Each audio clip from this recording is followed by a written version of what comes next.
Assalamualaikum warahmatullahi wabarakatuh. Apa kabar semuanya? Semoga sehat selalu ya. Oke, berjumpa lagi bersama saya Hamidah Suryani Lukman. Hari ini saya akan membahas tentang pengujian normalitas data ya. Oke, sudah siap belajar kan? Oke, kita langsung saja ya. Mari kita mulai.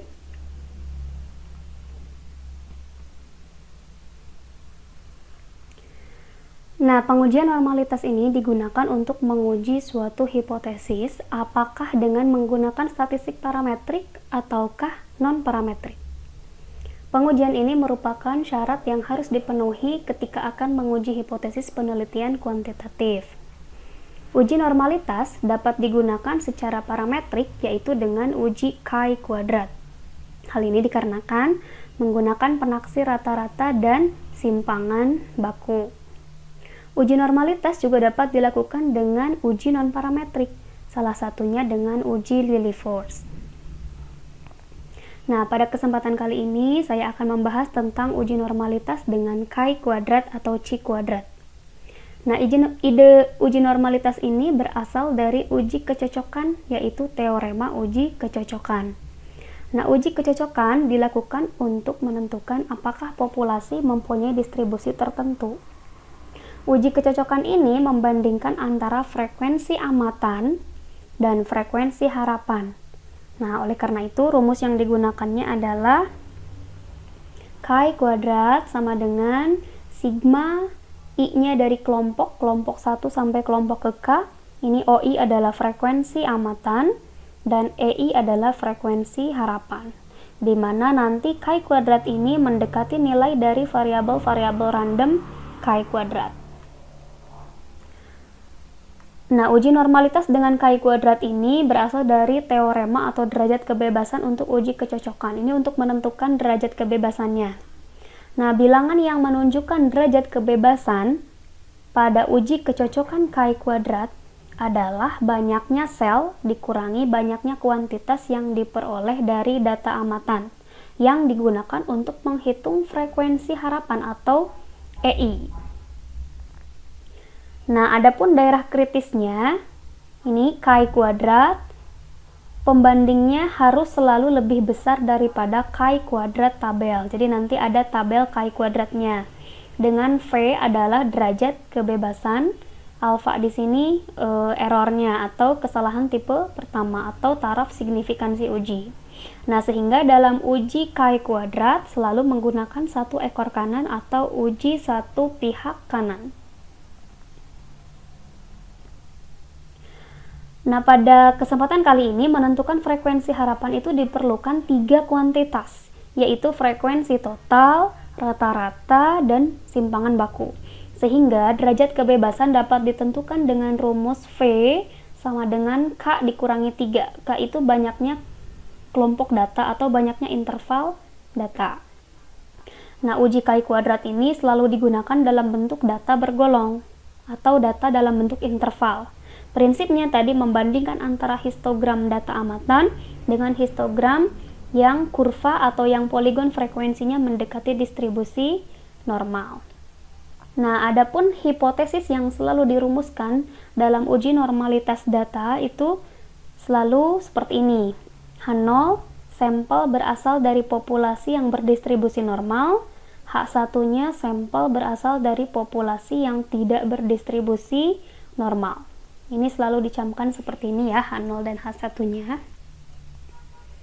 Oke, baik. Langkah pengujian uji chi-kuadrat ini ada beberapa. Yang pertama, merumuskan hipotesis. Tadi H0 dan H1 didefinisikan terlebih dahulu.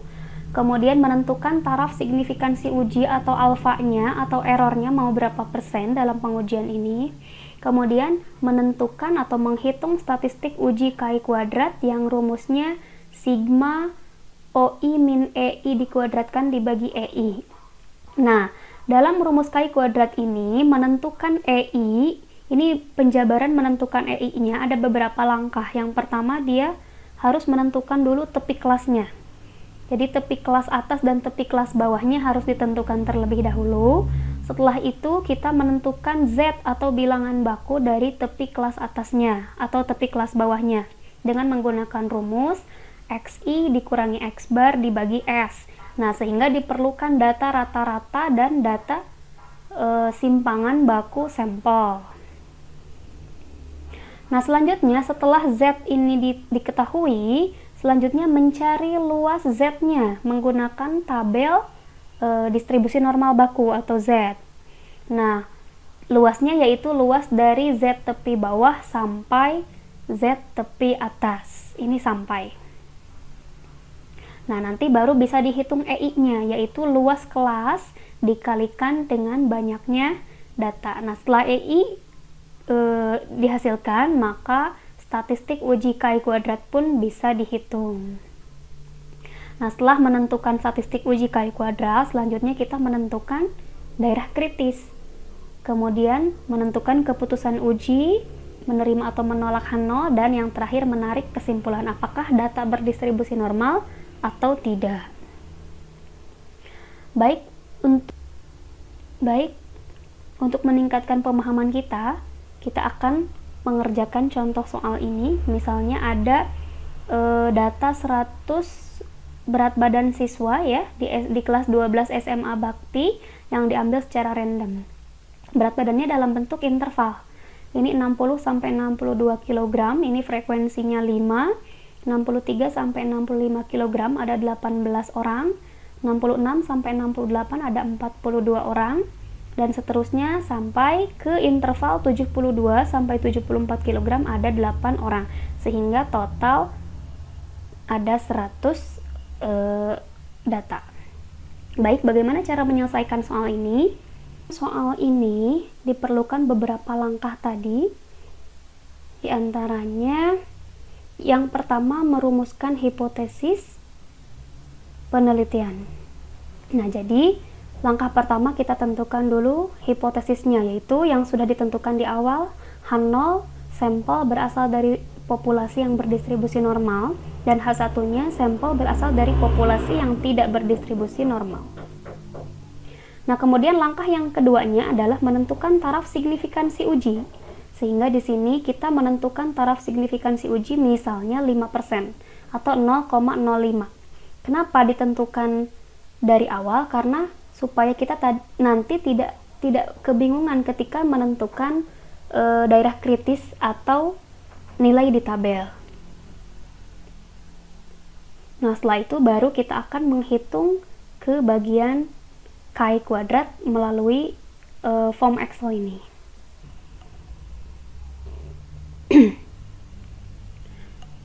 Oke.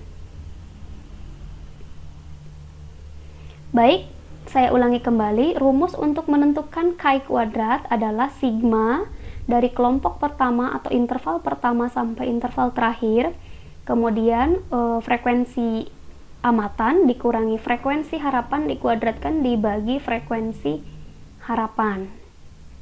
Nah, untuk menentukan frekuensi harapan tadi kita harus melalui beberapa langkah seperti ini.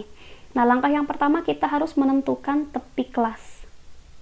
Nah, tepi kelas ini berarti ada dua, ada tepi bawah kelas dan ada tepi atas kelas. Nah, artinya kita harus mengecek dulu batas bawah dan batas atas dari intervalnya. Nah, hal yang pertama kita lakukan, tadi kita substitusikan batas atas yang di soal, 60, 63, 66, batas bawah ini ya, 63, 66, 69, 72, kemudian batas atasnya 62, 65, 68, 71 sampai 74. Oke, selanjutnya frekuensi ini dari soal kita tulis ulang 5, 18, 42, 27 dan 8. Nah, untuk menentukan tepi bawah masih ingat rumus di materi sebelumnya, yaitu batas bawah kelas interval ditambah batas atas kelas sebelumnya dibagi 2.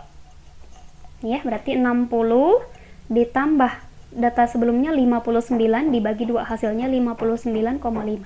Yang ini berarti 63 ditambah 62 dibagi 2, hasilnya 62,5, dan seterusnya. Yang ini pun sama, 72 ditambah 71 dibagi 2. Jadi hasilnya 71,5. Begitupun dengan tepi atas, berarti batas atas kelas ditambah batas bawah kelas sesudahnya dibagi 2. Ulang lagi, batas atas kelas ditambah batas bawah kelas sesudahnya dibagi 2. Ini misalnya tepi atas, ini intervalnya berarti 62 ditambah 63 dibagi 2. Jadi hasilnya 62,5. Begitupun yang 65,5. Berarti 65 ditambah 66 dibagi 2. Dan seterusnya sampai 74,5 ini diperoleh dari 74 ditambah kelas berikutnya kira-kira berapa? Ya, 75 dibagi 2. Nah, langkah selanjutnya adalah menentukan Z tepi kelas dengan rumus Z sama dengan XI dikurangi X bar dibagi S. X-nya yang mana? X-nya adalah tepi bawah atau tepi atas ya.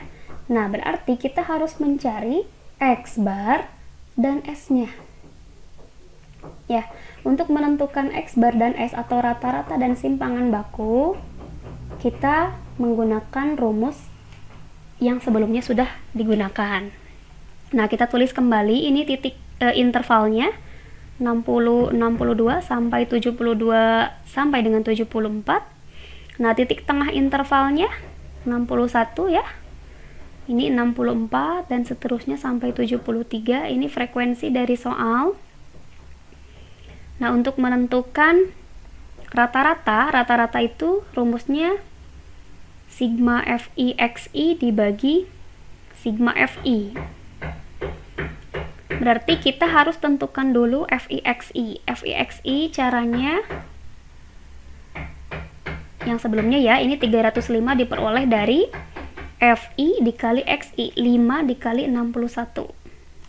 Dan seterusnya yang ini 584 diperoleh dari 8 kali 73 dan ini dijumlahkan. Nah, untuk menentukan rata-rata berarti ini cukup membagi sigma FIXI 6745 dibagi dengan 100. Jadi rata-ratanya adalah 67,45. Nah, untuk menentukan varian sampel, ini rumusnya masih ingat? N sigma FIXI kuadrat dikurangi sigma FIXI dikuadratkan dibagi dengan N dikali N dikurangi 1. Nah, berarti kita harus mencari XI kuadrat dan FIXI kuadrat. Oke, untuk yang sudah mempelajari, ini bisa dilihat di video sebelumnya ya. Mencari XI kuadrat berarti ini nilai titik tengah ini dikuadratkan. Ya, seperti itu. Dan seterusnya ini dijumlahkan. Nah, ini FIXI berarti kalikan FI dengan XI kuadrat. Seperti itu, dan seterusnya sampai dihasilkan angka jumlahnya 455.803.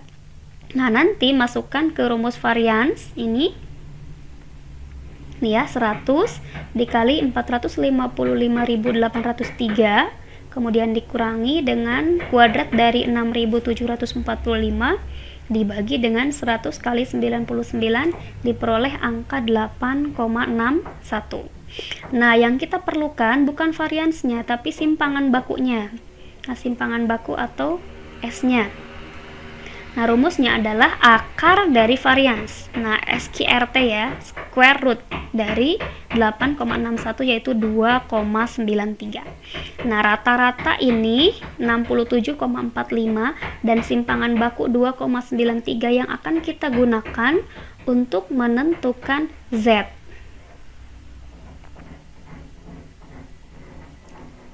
Oke, bisa dilihat seperti ini. Nih, lihat misalkan Z tepi bawah. Berarti X, tadi Z rumusnya adalah X dikurangi X bar dibagi S. Nah, ini XI-nya yang ini 59,5 dikurangi rata-rata dibagi dengan 2,93 sehingga hasilnya negatif 2,71. Dan seterusnya Z tepi atas pun sama, berarti 62,5 dikurangi 67,45 dibagi dengan 2,93. Dan seterusnya hasilnya adalah negatif 1,69. Dan seterusnya sampai di akhir ya. Ini 2,40 dapat dari 74,5 dikurangi 67,45 dibagi dengan 2,93. Nah, jadilah ini bilangan baku dari Z tepi bawah dan Z tepi atas. Sampai situ paham? Oke, baik, kita lanjutkan.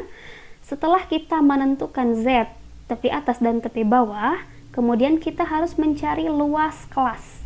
Luas kelas menggunakan tabel Z, tabel normal baku, yaitu dari tepi bawah sampai tepi atas. Jadi ini mencari luas dari tepi bawah sampai tepi atas. Bagaimana cara mencarinya?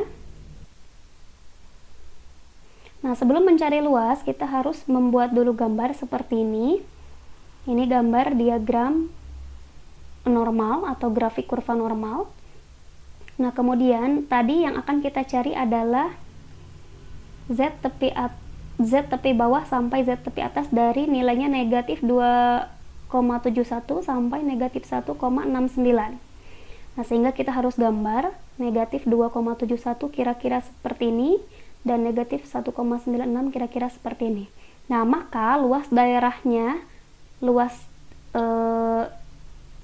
kelasnya adalah sama dengan luas daerah yang diarsir ini yang beri tanda hijau. Nah, bagaimana cara mencarinya? Kita harus gunakan tabel distribusi normal baku. Nah, ini kita lihat negatif 2,71. Nah, ketika kita mencari luas tabel distribusi normal baku, ketika posisinya negatif ataupun positif, ini luasnya sama. Nah, ini tabel normal baku. Jadi, misalkan kita akan mencari luas Z negatif 2,71, itu artinya sama saja kita mencari luas 2,71. Nah, berarti ke bawah 2,7. Z-nya ini Z, ini ujung komanya. Berarti ini 2,7 ke bawah. 2,7, ini 2,7. Satunya adalah yang ini. Kita cek ke atas. Kenapa 1? Karena titik 01 artinya 0,01. 2,7 ditambah 0,01 berarti 2,71. Nah, berapakah luasnya? Luasnya adalah 0,4966. Nah, sehingga di sini kita tuliskan luasnya adalah 0,4966. Nah, kemudian yang kedua, luas dari 0 sampai negatif 1,96 atau sama saja dengan mencari luas 1,96. Berarti ini kita lihat Z-nya 1,9 ke ujungnya sebesar 0,06. Berarti hasilnya 0,4750.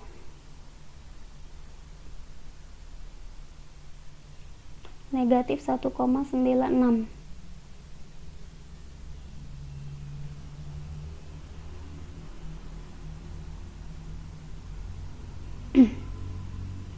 Oh, salah, 69.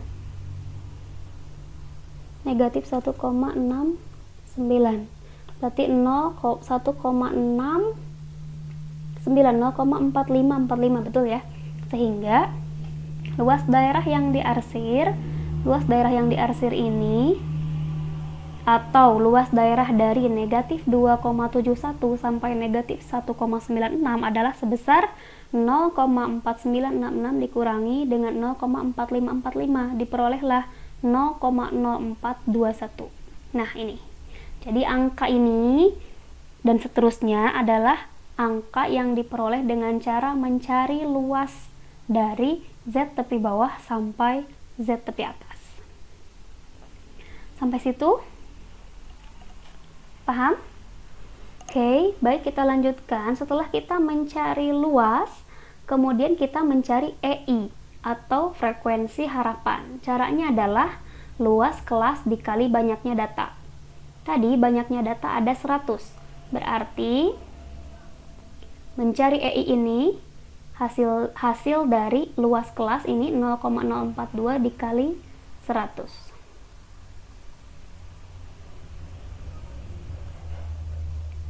Hasilnya adalah 4,21. Begitupun yang ini 20,59 berarti 0,2059 dikali 100 dan seterusnya sampai 7,58.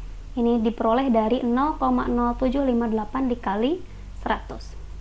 Nah, setelah EI ditemukan, barulah kita bisa menentukan rumus dari statistik uji KI kuadrat. Berarti kita menghitung dulu masing-masing OI dikurangi E.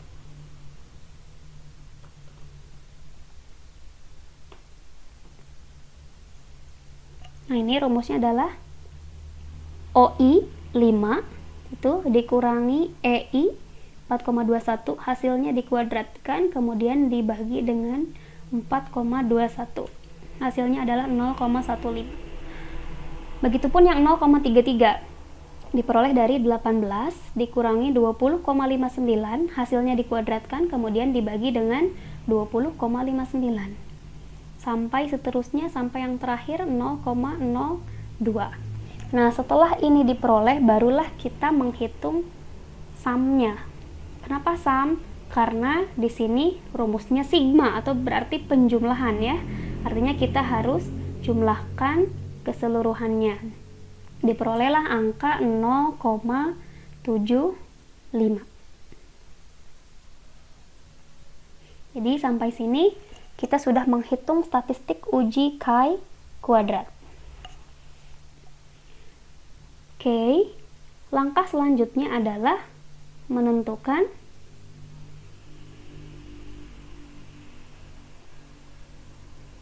nilai kritis dan daerah kritis. Menentukan nilai kritis dan daerah kritis. Nah, nilai kritis ini dapat diperoleh dengan menggunakan tabel KI kuadrat pada lampiran 3 ya, di dalam buku. Nah, nilai kritisnya itu bisa diperoleh dengan cara ini, KI kuadrat K kurangi 3 dengan alfanya 5%. Tadi di awal sudah ditentukan alfanya 5%. Jadi alfanya 0,05. V atau derajat bebasnya adalah K dikurangi 3. Banyaknya kelompok sampel, kelompok interval 5 dikurangi 3. Berarti 2. Nah, kita akan mencari